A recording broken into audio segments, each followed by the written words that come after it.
Let me show you how to go through the initial configuration on POCO F8 Ultra. So once you turn on your phone, we're going to tap on the arrow and continue. So first we have the language selection, of course. So I'm going to choose English United States. There we go. And let's go next. Then we can choose the region. Most of the time the region is correctly selected, but in case it is incorrect, you can just use the search over here and you can type the correct region. And let's go ahead and press next. Now in here we need to agree to user agreement and privacy policy. Then we have the setup with another device. So if you have your previous device, you can easily transfer pretty much everything in here. So you can either go for Android device if your previous phone is also an Android. If you had iPhone, then of course you can choose iPhone or iPad. And if you want to perform a clean setup, then you can just tap on skip in the bottom left corner. In my case, I have inserted 2 SIM cards, so I can also immediately choose which SIM should be used for calls and for mobile data. And let's go next. Now over here we can connect to Wi-Fi, so you should be able to find the list of Wi-Fi networks. And of course, if you want to, you can skip that. You don't have to connect to Wi-Fi. In my case, I'm gonna do this actually. So let me quickly connect. And after that, once we go next, we need to wait for the next screen to appear. And after that, we have the Google sign-in page, so you can easily log into your account.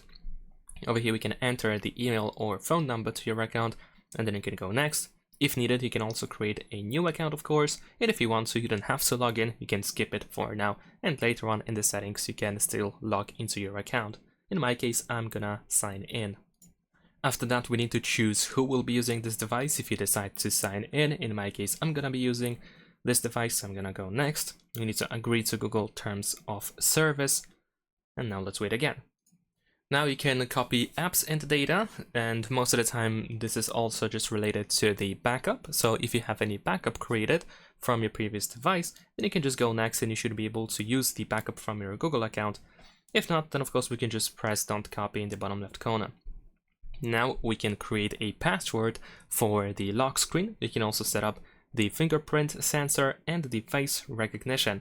So if you want to do that right now, feel free to do so. In my case, I don't need to do this right now, so I'm just gonna skip.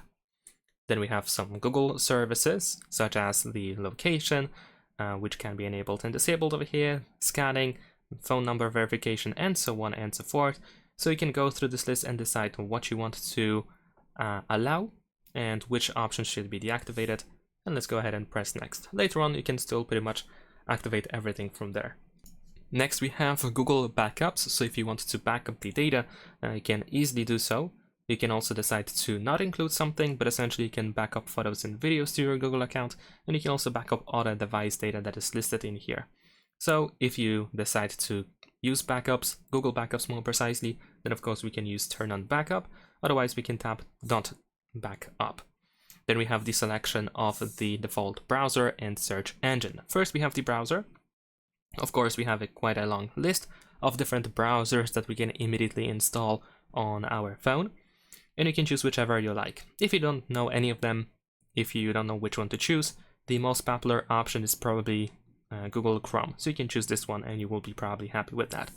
And we can press set as default. And for the search engine, the most popular choice is of course Google. And let's press set as default again. Now over here we can just go ahead and leave the setup, and later on we can get a reminder to continue it so that you can quickly go into the home screen. But in this case I'm gonna actually press continue just to show you what is next in this case. So we have quick share, of course, we have some information how it works, etc. And we can tap I agree if you decide to use quick share. Later on you can of course still activate it without any issues. Then we have some information about Gemini, the Google's assistant. We can also activate the voice recognition, so you can say, hey Google out loud in order to activate Gemini. If you want to do so, you can press turn on and then continue the setup. In my case, I don't use this feature, so I'm gonna tap no thanks. You can also set up the wallet, the Google Pay app, so you can immediately pay with your phone if you want to. So if you want to add your payment cards, then of course you can just press add a card over here and just follow the rest of the steps. In my case, I'm gonna skip this, I don't want to do this right now. Later on, of course, once again, we can do that once again through different apps, like with the Google app, the Google Wallet app. And then we have some additional things that we can do, different suggestions, like we can add another account, we can change the text size, change the wallpaper, and so on and so forth, but this is not something that I think is quite important right now. I believe the most important thing right now is to just go through the setup and go to the home screen to be able to fully use our phone. So I'm just gonna skip that part. We have some further settings, this time by Xiaomi, so we can toggle location, automatic system updates, and so on and so forth. So in my case, I'm gonna disable this, personalized ads. Of course, this doesn't deactivate ads completely, which we have on this phone. I'm gonna also disable location, the usage and diagnostic data, I don't want to send it, the rest is fine. And let's go ahead and press next. You can also enable parental controls if you want to. In my case, I don't need to, so I'm just gonna go next. We have the font selection, so you can choose the default font, or you can use the Xiaomi Sans font if you want to. Let's go next. We have the launcher, so essentially you can decide if you want to have just the home screen or home screen with the app drawer. Of course, in my case, I'm gonna use the app drawer version. And let's go next. Now we just need to wait one more time. Then we have the navigation mode, so you can choose if you want to use gestures in order to navigate on your phone, or if you prefer to use buttons at the bottom of the screen. Later on, once again, in settings, you can change that. So I'm gonna stick with buttons. We have the recent layout, so the style of background apps, how you want to see them and how you want to close them, etc. And the vertical style is pretty much unique for Xiaomi phones, Xiaomi, POCO, and Redmi, of course. So if you like it, of course, you can stick with the vertical. If you prefer the more standard Android style, and that is also pretty similar to iOS, I guess, you can go for the horizontal. In my case, I'm gonna stick with the vertical. And let's go next. And soon after that, you should be able to finally go to the home screen.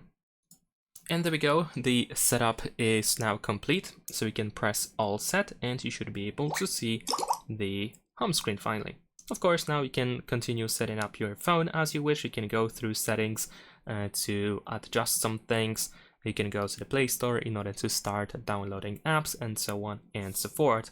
If you are looking for example, some of the first things that you can do on your phone right after the initial configuration, then you can check out my other video, first things to do for POCO F8 Pro and Ultra, which can be quite helpful. And yeah, that's pretty much it. If you're generally looking for more guides for POCO F8 Ultra, then you can also check out my channel. And that is pretty much it. Thanks for watching, leave a like and subscribe.